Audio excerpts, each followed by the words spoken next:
9:15টার সময় আমাকে ফোন করলো আমার ভাইজি যে পিসি খুব দুর্ঘটনা হয়েছে, গোপাল গলা দড়ি দিয়ে মারা গেছে। এনআরসির ব্যাপারটা জবে থেকে হয়েছে ওইটা নিয়েও একটা মানসিক এতে ভুগছিল। যদি আমাকে এখান থেকে তাড়িয়ে দেয়, কনসেন্ট্রেশন ক্যাম্পে পাঠানো হয় বা জেল হয়, আমি কি করব? অকারণের একটা মৃত্যু, তার বাবা আজীবন এই বোঝাটা কি করে নেবে? এই প্রশ্নগুলো আমরা কি উত্তর দেব তাকে? দেবাশিস বাবুর মৃত্যু চোখে আঙুল দিয়ে দেখিয়ে দিয়ে গেল এই সিএএ এনআরসি নিয়ে বিজেপির কুৎসিত রাজনীতির কি পরিণাম। মানুষের অস্তিত্ব নিয়ে যারা খেলা করছে, এই খেলা হতে দেয়া যায় না। একটা দেবাশিসের মৃত্যু তো হয়ে গেল, তাকে তো আমরা ফিরিয়ে আনতে পারবো না।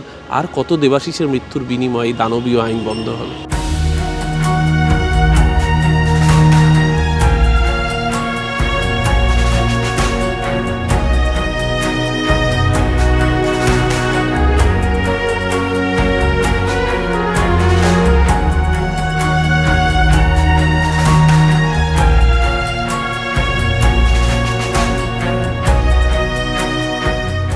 ওই জবের থেকে সিএ করছিল, তবের থেকে মানে ও আমাকে ফোন করে বললো, মাসি আমার কি হবে? বাবা বাংলাদেশ থেকে এসেছিল বহু বছর আগে, বাবার কোনো কিছু ডকুমেন্টস নেই, বাবার বার্থ সার্টিফিকেট নেই, কিচ্ছু নেই, তাহলে আমাদের যদি তাড়িয়ে দেয় আমরা কী করবো? আমি অনেক বুঝেছি, তুই এখানে জন্ম, তোর কোনো ভয় নেই, তুই কেন ভয় পাচ্ছিস? তোকে তো কিছু করবে না।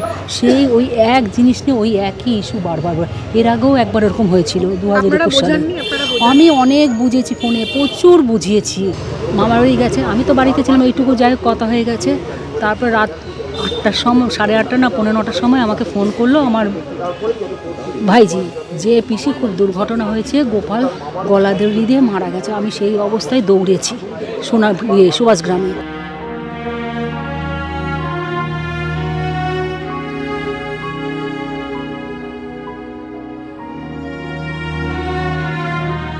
লাস্ট ইলেকশন এবং এই ইলেকশনে হওয়ার আগে এনআরসির ব্যাপারটা জবে থেকে হয়েছে ওইটা নিয়েও একটা মানসিক এতে ভুগছিল। যদি আমাকে এখান থেকে তাড়িয়ে দেয়, কনসেন্ট্রেশন ক্যাম্পে পাঠানো হয় বা জেল হয়, আমি কি করব? এই ওকে হাজারো বোঝাবার পরেও বুঝছিল না, কিচ্ছু হবে না। তোর ভোটার কার্ড আছে, তোর আধার কার্ড আছে, তোর প্যান কার্ড আছে, এইটাই তো তোর নাগরিকত্ব হয়ে যাচ্ছে।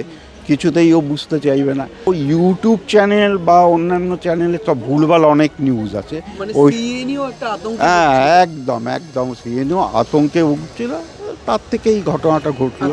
হ্যাঁ, কোথায় মারা গেল? মানে ওর মামার বাড়িতে মারা গেছে সুভাষগ্রামে। হ্যাঁ, নিতাইনগরের বাসিন্দা বলতে আমার বাড়িতেই আসতো, বাট নট পার্মানেন্ট বাস করতো, যাওয়া আসা করতো। হ্যাঁ, ছোট থেকেই যাওয়া আসা, মাঝে ব্যাঙ্গালোরে চাকরিতে চলে গিয়েছিল, এদিক ওদিক সেদিক মানে ঘুরে ঘুরে ছোটোখাটো চাকরি বাকরি করতো।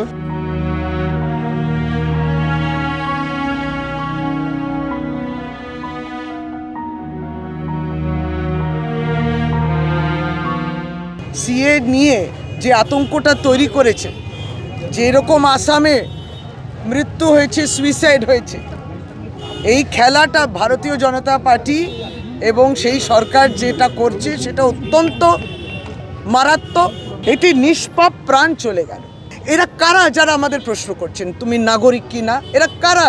এই ইউটিউব ইত্যাদি সমস্তর মধ্যে এই বিজেপি দেয়া সেইগুলো দেবাশিস দেখে দেখে আতঙ্ক একটা তৈরি হয়েছে। অথচ এখানেই পড়াশোনা করেছে, ওর স্কুলের এখানে রেকর্ডস রয়েছে, ও এখানে ক্রিকেট খেলতো, ও এখানে শুধু তাই না, ওর কার্ড, ভোটার কার্ড রয়েছে। আজকে শ্রী অভিষেক বন্দ্যোপাধ্যায় তৃণমূল কংগ্রেসের আমাদের এই 5 সদস্যর ডেলিগেশনকে পাঠিয়েছেন। আমরা এখানে ছিলাম, আমরা আছি, আমরা থাকবো। ভবিষ্যতে এই পরিবারের পাশে আমরা তাদের যত্ন নেব, তাদের যা যাবতীয়, যাতে সেই শোকটা কিছুটা হলেও আমরা ধরে নিতে পারি, সেই শোকটা আমরা নিলাম, সে দায়িত্বটা আমরা নিলাম। কিন্তু তবুও এই প্রাণটা ফিরবে না তো, যাতে আগামী দিনে আরও দেবাশিস না হয় সেই জন্যে তাদেরকে, যেমন মমতা বন্দ্যোপাধ্যায় আমাদের নেত্রী মুখ্যমন্ত্রী বলেছেন, প্রত্যেকেই নাগরিক, আপনারা নাগরিক আছেন। তিনি বলে দিয়েছেন পশ্চিমবাংলা থেকে কাউকে তাড়ানো যায় না। ওর জেলের কথা বলতো, দেবাশিস বলতো আমি জেলে যাব না, আমি ডিটেনশনে যাব না। ভাবুন এরা কি আতঙ্ক তৈরি করেছে, কি ভয় তৈরি করেছে মানুষের মধ্যে।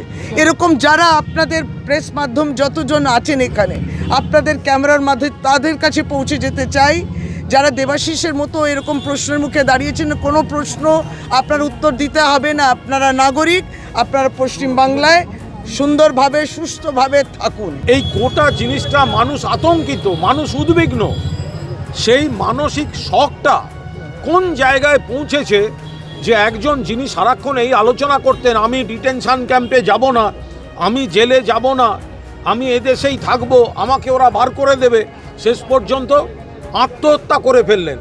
এর জন্য সম্পূর্ণভাবে দায়ী ভারতীয় জনতা পার্টির সেই নেতৃত্ব যারা এই সিএএ এনআরসি করে আর এই দেশ থেকে বার করে দেবো, সীমান্ত থেকে বার করে দেবো, এই হুমকিগুলো দিয়ে গেছেন।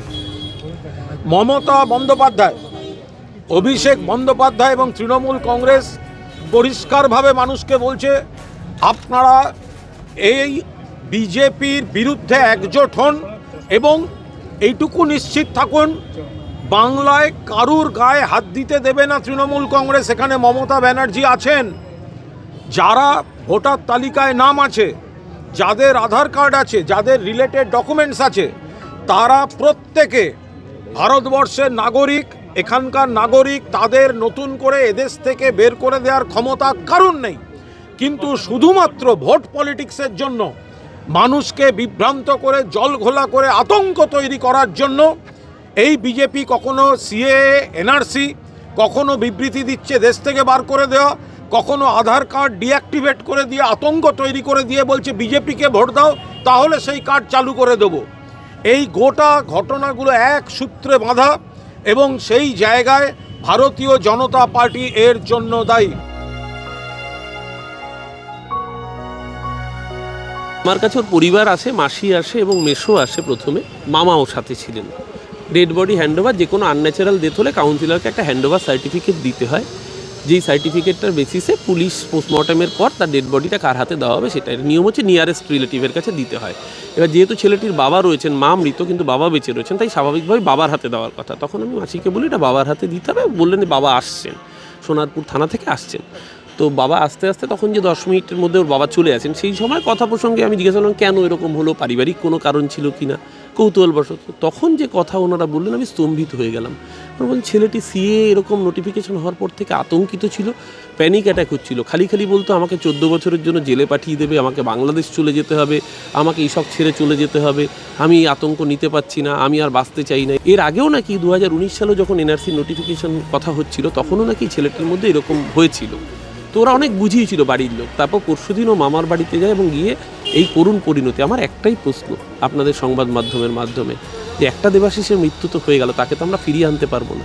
আর কত দেবাশিসের মৃত্যুর বিনিময়ে দানবীয় আইন বন্ধ হবে? যে মানুষরা দেশের ভোটাধিকার রয়েছে, যার ভোটার কার্ড রয়েছে, আধার কার্ড রয়েছে, তাদেরকে অনাগরিক করে এইরকমভাবে মৃত্যুর মুখে ঠেলে দিচ্ছেন। তারপর তারা দেশের মানুষ, সরকার কার জন্য? সরকার তো মানুষের জন্য।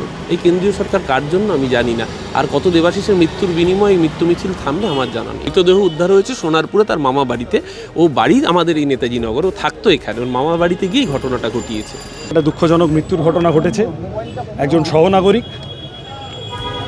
ঘটনাচক্রে আমরা যেখানে ভোটে দাঁড়িয়েছি তার অন্তর্গত এলাকার বাসিন্দা, তার মারা যাওয়ার খবর পেয়ে এসেছিলাম। এখানে রাজনৈতিক সংকীর্ণতা করতে আসিনি। সিএ এর বিরুদ্ধে আমরা তো প্রথম থেকে লড়ছি। আমাদের পার্টির সাংসদ সংখ্যা কম, কিন্তু আমাদের প্রত্যেকটা লোক যেদিন সিএ পার্লামেন্টে প্লেসড হয়েছিল তার বিরুদ্ধে ভোট দিয়েছিল। বিজেপি সিএ এনে বাঙালি উদ্বাস্তু মানুষ তাদের জীবন অতিষ্ঠ করে দিয়েছে। কিন্তু তৃণমূলের যাদবপুরের এমপি যেদিন সিএ লাগু হচ্ছিল সেদিন পার্লামেন্টে সিএ এর বিরুদ্ধে ভোট দেননি কেন?